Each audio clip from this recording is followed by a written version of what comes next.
Yo les potes, c'est Agoro. Aujourd'hui on se retrouve pour une toute nouvelle vidéo qui sera dédiée au Mercato avec toutes les rumeurs qu'on a actuellement. Donc je vous conseille vivement de rester jusqu'à la fin parce qu'il y a un petit peu de tout, donc tout va être un petit peu intéressant, il y a des suppositions, il y a des quasi-certitudes. Donc je vous invite vraiment à ne rien louper de cette vidéo. D'ailleurs je vous remercie déjà d'être de plus en plus nombreux sur la chaîne, on a bientôt les 900 abonnés là, donc je suis vraiment très heureux. Merci à tous d'être aussi présents, que ce soit sur les streams, que ce soit sur les vidéos. N'oubliez pas toujours le petit pouce bleu, le petit commentaire, ça fait plaisir. Et nous en tout cas on va commencer sans plus attendre sur cet épisode de Mercato M avec la première info, donc Thomas Subotchan, le défenseur slovaque qui cherche une porte de sortie selon son agent. Il a décidé selon toute vraisemblance de quitter l'OM pendant le Mercato hivernal. On ne sait pas encore si des clubs sont intéressés, mais son départ pourrait faire du bien à la masse salariale.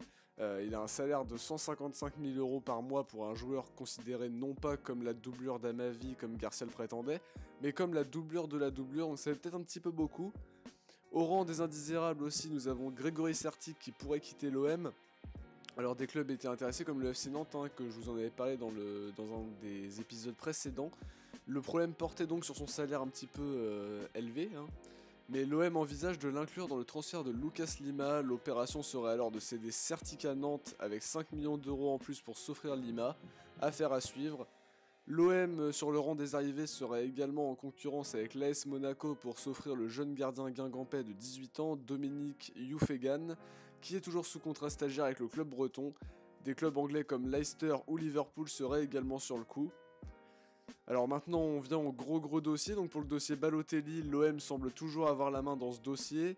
Selon Yahoo Sport, l'OM voudrait même le finaliser avant mercredi minuit dans le but de le mettre sur la feuille de match de OM Monaco dimanche prochain. La Provence indique bien que la priorité de Balotelli est de signer à l'OM. Un contrat d'1 an et demi avec une année en option semble être le contenu du contrat, avec un salaire moins important que les prétentions de Balotelli et Raiola l'été dernier. RMC Sport déclare pour sa part que Balotelli attend de trouver un accord avec un club, donc on pense à l'OM forcément avec toutes les rumeurs qu'il y a eu, pour résilier son contrat avec l'OGC Nice. Il n'a pas envie de prendre de risques. Et suite à la défaite en Coupe de France, certains médias italiens, pas forcément super sérieux, ont avancé que Balotelli pourrait ne pas venir car Garcia serait menacé, et on parle d'intérêt de clubs comme Parme, etc. Donc le même jeu de fou que l'été dernier, quoi. Donc c'est un peu compliqué d'y voir clair encore une fois. La Provence qui confirme l'information connue depuis le début de la semaine, Nemanja Radonjic ne quittera pas l'OM cet hiver, contrairement à la rumeur que je vous avais présentée la dernière fois, y compris en prêt. On parlait d'un intérêt de Stuttgart, mais ça ne se fera certainement pas cet hiver.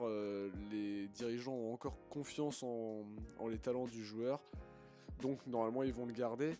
Ce qui sera sûrement pas le cas de Clinton NG qui conserverait une belle cote en Angleterre. Je vous avais parlé d'intérêt turc, et là aujourd'hui on parle d'un intérêt de 4 clubs qui sont situés outre-Manche. Newcastle, connu pour son attirance pour les joueurs de Ligue 1 et les Français en particulier. Bon là pour le coup je pense que c'est la vitesse du Camerounais qui va vraiment les intéresser. Je pense que c'est pour ça qu'il garde une belle cote en Angleterre. Clinton, c'est sa vitesse, je pense, qui est quelque chose de rare. Burnley, Cardiff et Crystal Palace seraient aussi intéressés. Ces clubs qui voudraient en fait un prêt accompagné d'un éventuel transfert définitif en fin de saison. Et au rang des potentiels arrivés sur les pistes qu'on connaissait un petit peu, on s'éloigne pour les pistes Benassia et Keane, qui devraient finalement rester à la Juventus cet hiver. Toujours au niveau des pistes en Serie A, l'OM, on apprend ce soir donc qu'il serait intéressé par le défenseur turinois Daniele Rugani, mais l'AS Roma tiendrait la corde dans ce dossier. En tout cas, j'espère que vous avez aimé cette vidéo. Si c'est le cas, n'oubliez pas le pouce bleu, de réagir dans les commentaires et également de vous abonner si jamais c'est pas déjà fait. Et en tout cas, le meilleur est à venir. Merci à tous pour votre fidélité et moi je vous dis à très bientôt. Ciao les gars.